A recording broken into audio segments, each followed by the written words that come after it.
Hey everyone! In this video, I'm going to talk about layers of fear. This will be a short review, and sometimes I misspeak in Filipino just to better express what I really want to say about the game. So what is Layers of Fear all about? According to Steam, in their Steam page, Layers of Fear is a first-person psychedelic horror game with a heavy focus on story and exploration. Players take control of a painter whose sole purpose is to finish his magnum opus. The player must navigate through both a constantly changing Victorian era mansion and ghastly visions of the past, I guess. So, story. Players take control of a painter whose sole purpose is to finish his magnum opus. This is true. As you play the game, you'll see every time you progress through a chapter, laging nadadagdagan yung laman ng canvas ng painter. It's like the first steps. The first paint, the first color, the second one, whatever. Well, I don't know anything about art, so every time you finish a chapter, there's something added to the canvas. Sometimes they even change to something entirely different. Or maybe not. The way the game tells the story is, for example, you're in a room.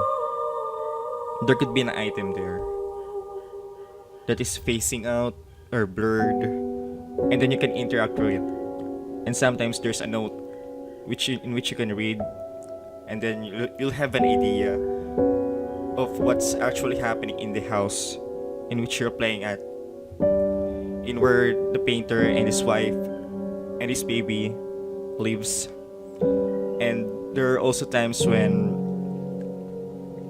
for example, the objects, the one I mentioned about, if you interact with them, there are certain voice lines, like the painter and his wife talking, or sometimes it's a monologue. There's even a part where the painter talks to himself sometimes, or even to an animal. The problem with this is, the storytelling is so fragmented. In a way, it works because the mystery is slowly being revealed to you, which adds to the psychedelic horror part of the story. Now, I'm not sure of what I'm talking about, but that's just how it is. For example, I'm in a room, I'll interact with something, the door will be unlocked, I'll be in a hallway, there might be a note, and there might be an object. And I'll interact with it, I'll read the note, and another door unlocks. And you'll do that repeatedly, and you'll uncover parts of the story little by little. For me, I'm not really a fan of such way of storytelling, but in this game specifically, it actually works. Because you're a painter, and in painting and in art, there's process. So just like here, part by part, parts of the story gets added. And it just works. And it just works. So, for the gameplay, in which I almost already mentioned in the story part, gameplay. There's not really much with the gameplay of this game. The only thing you can do is to walk in any direction, move your camera, and interact with things. That's it. You'll be in a room, you'll be in a hallway, find an object to interact with, something changes in the scenery, a door will be unlocked, and that's it. That's the gameplay.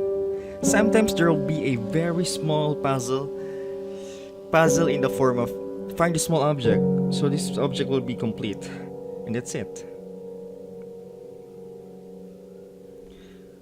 The part in the Steam page where they say, with a heavy focus on story and exploration, that's it. That's the gameplay. It's an exploration. I'm not afraid to say that this game is somewhat really close to the walking simulator games out there. But again, for this game, and for the premise of the game and the story, it actually works. So it's alright. Sound. As for the sound of the game and the music they used, it's actually good. It's actually great. Because the sound really helps in immersing the player in what actually happens within the game.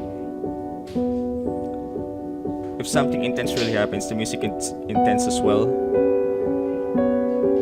If the scenery is quite idle, so is the music. Even the music I use in this one, it's a part of the soundtrack and it's really good. The sound, the sound of this game, the music they use just covers up a lot of the holes. You know, the dead times, it actually covers up. It's like a matte finish over everything about this game. Graphics. The graphics are good enough in which it can actually contend to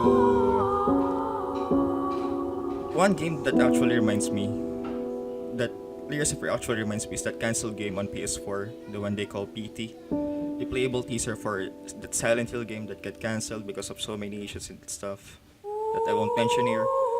But Layers of Fear's graphics and visuals can actually compete with that one.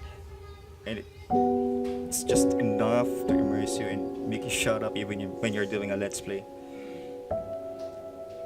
I know it's just always in rooms, but the way they represent and show you the stuff, and even the lighting, sometimes the environment is just too static, but it doesn't hinder in immersing you. The details are there, especially the paintings. If you look closer to the paintings, it's just really good. For the replay value of this game, the game, spoiler alert, the game has so many alternate endings. And I'm not gonna mention how you unlock the different kinds of endings. It's way too... What I can say is you'll have to look for a guide to know how exactly you're gonna unlock a certain ending you desire. And in my opinion, overall, this game, Layers of Fear, is quite old.